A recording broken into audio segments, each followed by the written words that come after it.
This is your chance.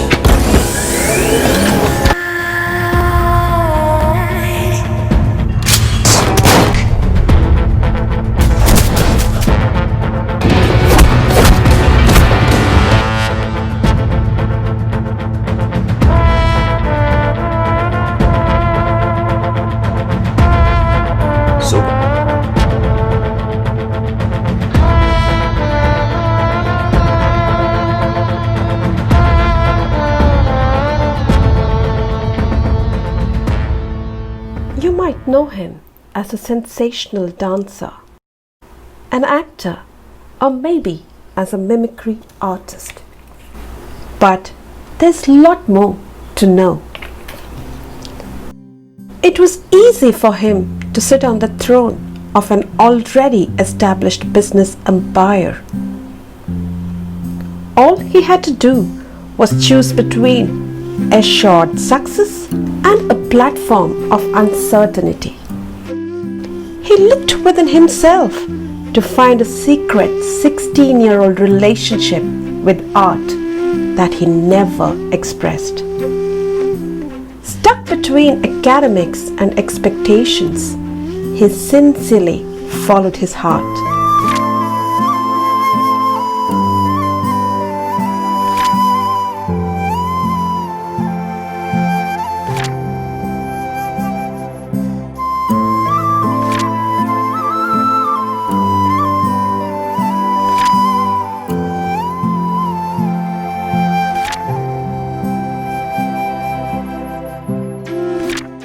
Seeing the brilliant artist, the social media applauded him.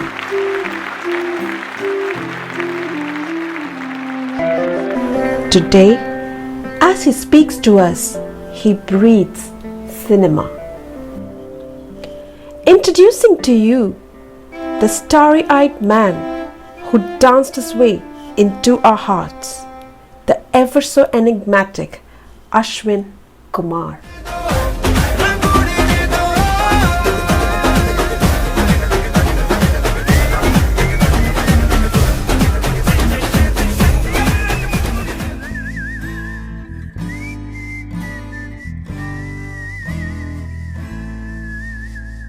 Welcome to yet another episode of Success Stories, and today we have someone who is extremely talented and everyone is trying to say he's our boy. Let it be Malayalis, let it be Tamilians, let it be all over India, everyone wants to be associated with him. So today we have our very own actor, a great artist and a wonderful dancer with us, Ashwin Kumar. Welcome to Success Stories, Ashwin. Thank you.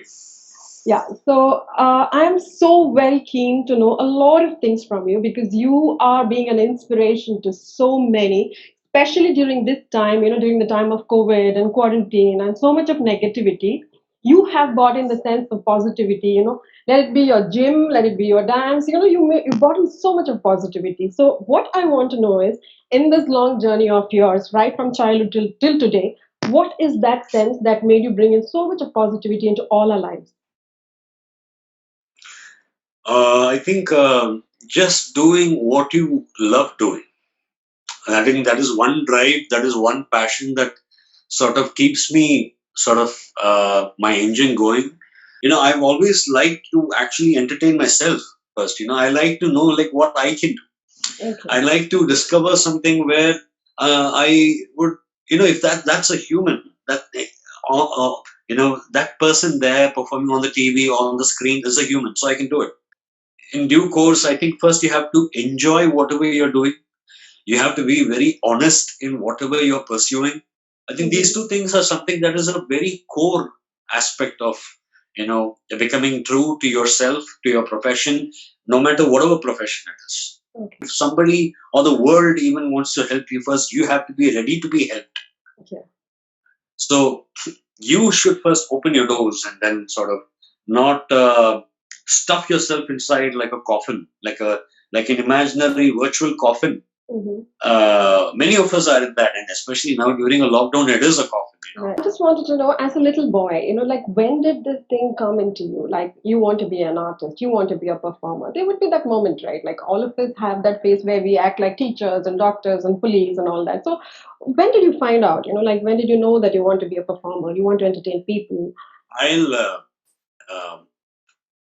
catch up from where you actually left the point. Okay. That's why I sort of just interrupted you.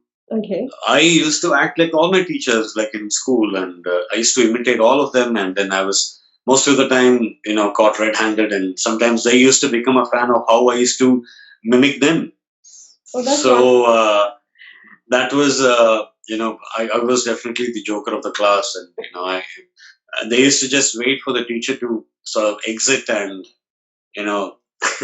So how old were you at yeah. that time? How small were you like when you started imitating people and entertaining? I remember I have uh, imitated an uncle, a family friend of mine, I think when I was 4. Okay. And I used to imitate his laugh. So he used to have a very peculiar laugh. And then when I did that, all of a sudden, and people around me suddenly like paused. It was a party, and they just paused, and they're like, "Ashwin, do that again. Who did you just do Christian uncle?" And I suddenly became all shy, and I'm like, okay, did I do something wrong? And like, no, do it. And then it was something like this. That's how we used to laugh. Hilarious. So that was the first ever mimicry I've ever done in my life. There's one thing that always, even till today, I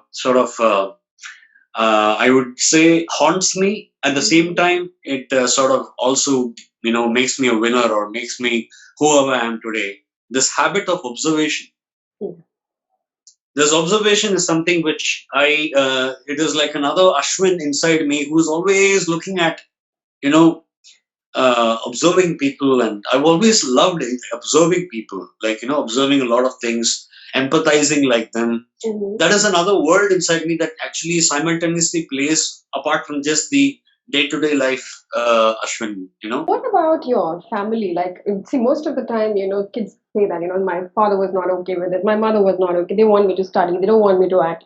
So, what was your family environment like? Did you receive the support that you wanted? Because you said like you were asked to do it once again in a party. I believe that they would have liked to do that, right? I would say only one thing. If convincing them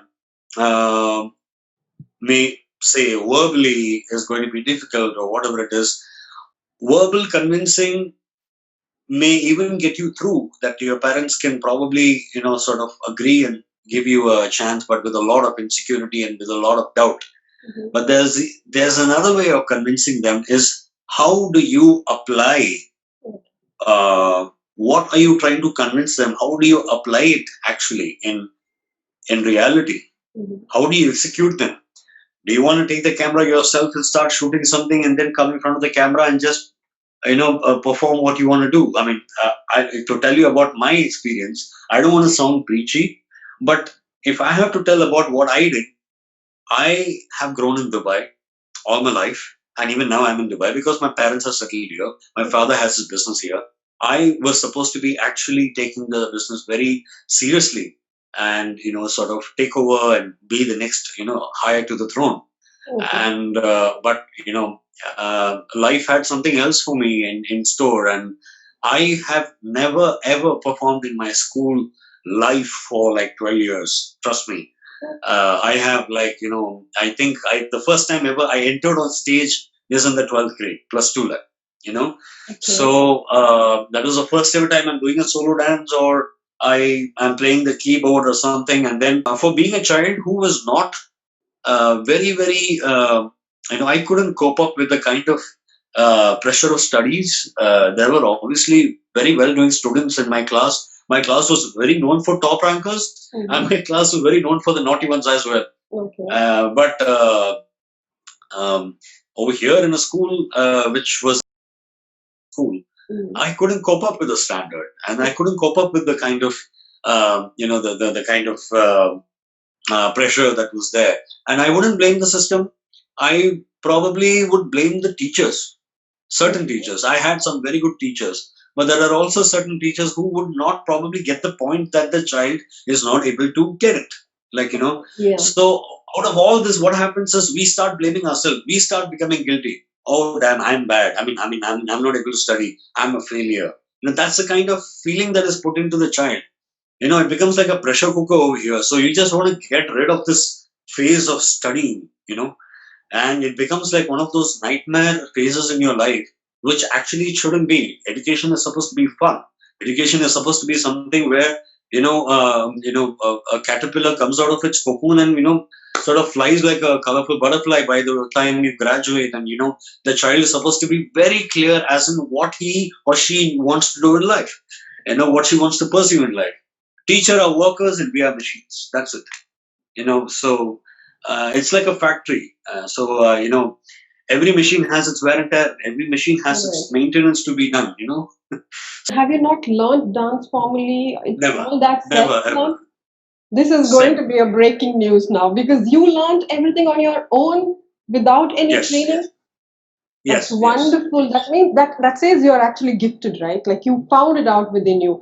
Now the question is, why were you silent in school? Because even I'm inquisitive, because suddenly you said in plus two is when you started performing. So what about your kindergarten till the 10th standard?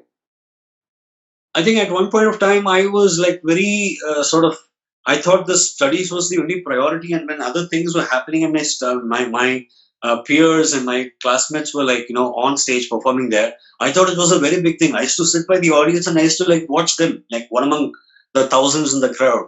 And I thought this was like, I thought at that time that I never belonged there. Okay.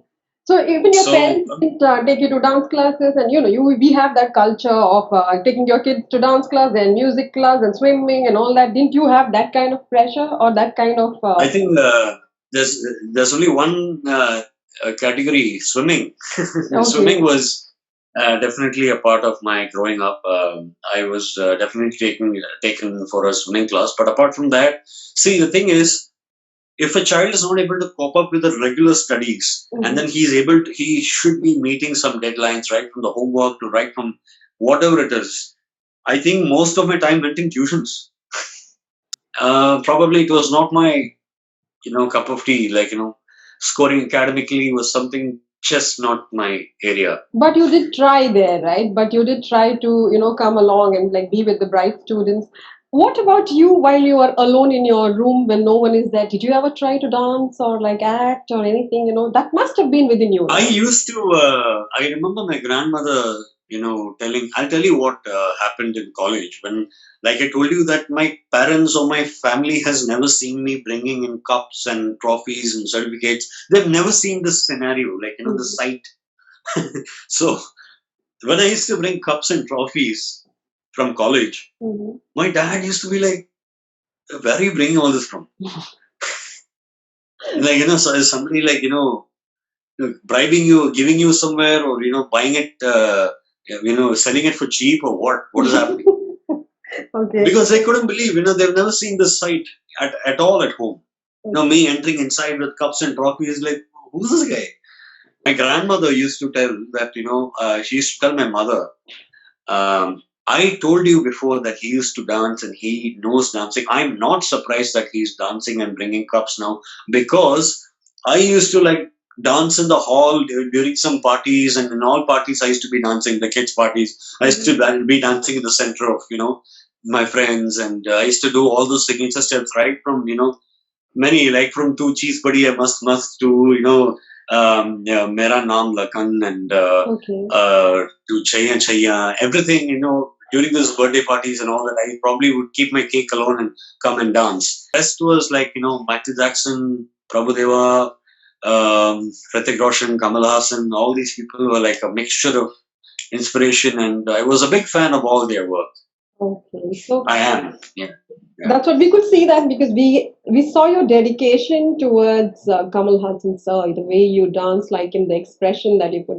You almost seemed to be like possessed or something because you looked exactly like him and you were behaving like him. You look really Very scary, isn't it? not scary. Actually, you turned into someone else. That means that is so Yeah. much of power and interest that you put into your craft, right? So what I I think that's the kind of inspiration even that man is.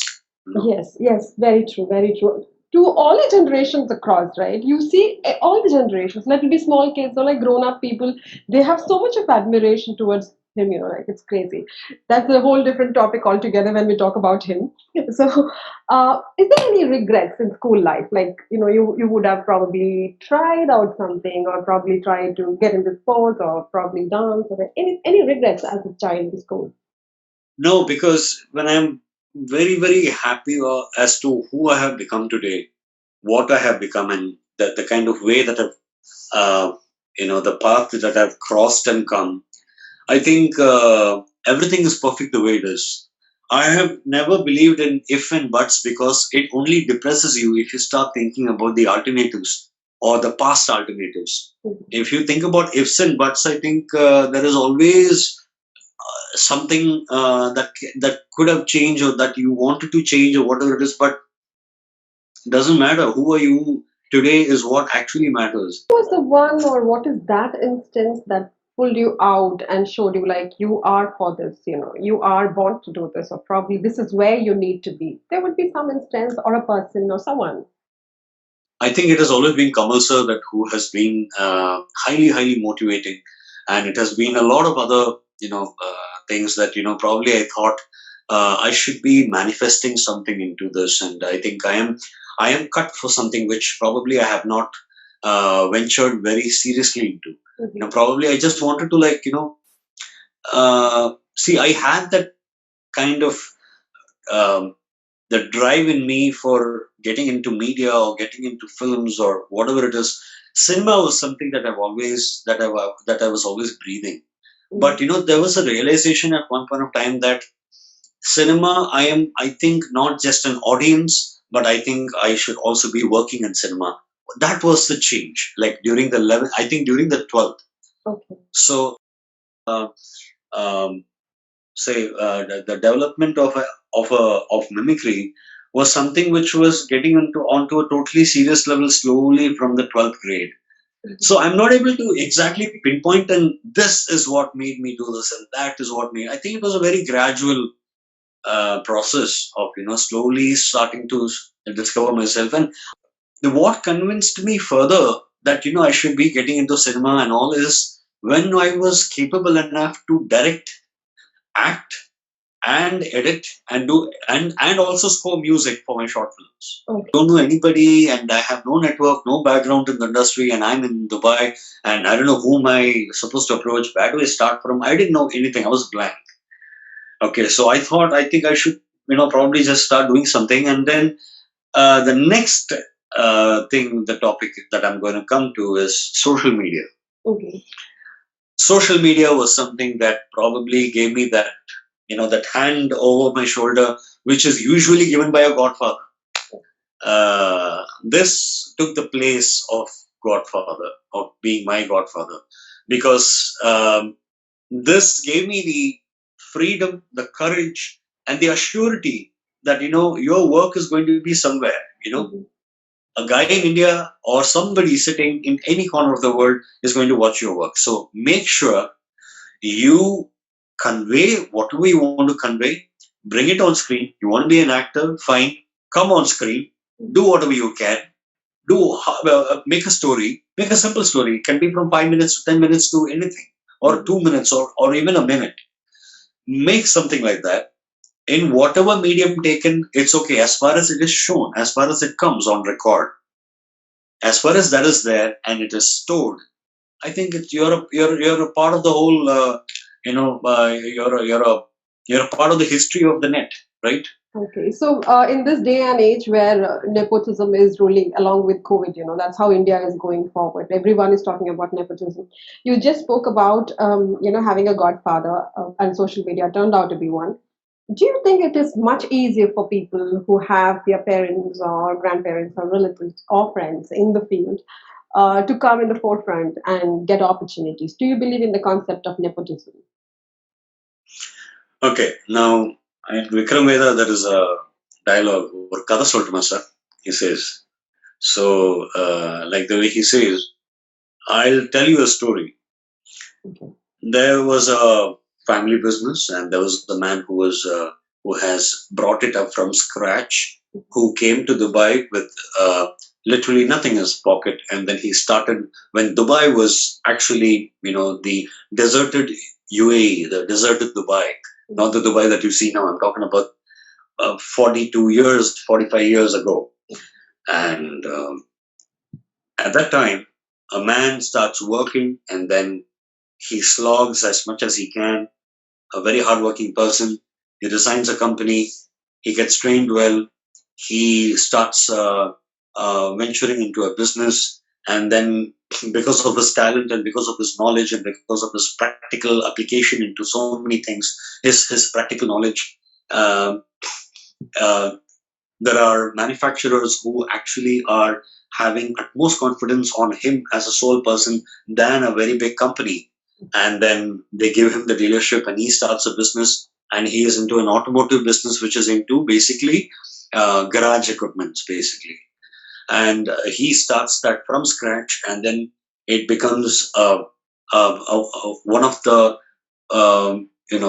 top most companies to have a market share as a duopoly in this market, in this business of garage equipments.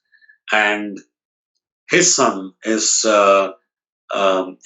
expected to take over the company, and he comes into the business. He sits on the chair, and there are people who think that whatever happens and whatever we do, how much ever we slog and do everything, we can never sit on that chair. I don't think so. Basically, whether that son is qualified to be on that chair or not, he is going to be sitting there. So now that man who struggled, who worked hard from a middle class family, and started from nothing and became such a big business tycoon here, is my father, and that son is me. So I think nepotism is something I wouldn't like to um, complain much about. That's something that I would like to, the way I'd like to put it as. Nepotism is something which coexists, and it is okay to coexist. Basically, uh, a businessman's son is expected to become a businessman. Now, he becomes or not is the second thing. An actor's son is expected to become an actor. A director's son is expected to become a producer or a director. So on and so forth. A farmer's son is expected to become a farmer. Probably not in today's generation, but there are many people, and if so, then well and good. But so, what is wrong in this? Where are we going wrong here? But I would only say, like in every community, every field, every industry, every caste, every state, in a community, there are going to be a few people who are going to contaminate the name of the whole community. They are not necessary to actually be from families who have backgrounds. So I would not say what is happening is false. I wouldn't say what is true. I'm not even coming to that. I'm giving a very generic picture of having a nepotism kind of a background myself, but not in this field.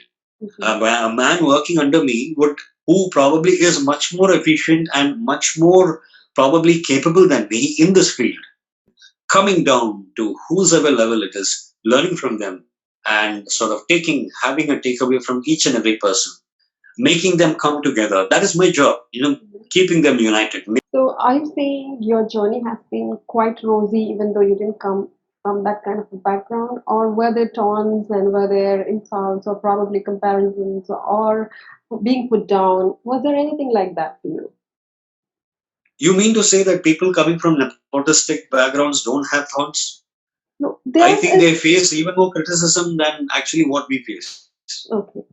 So you didn't have I anything of mean, that sort? Like, no difficulties to launch yourself, no difficulties of hearing taunts, nothing of that sort existed?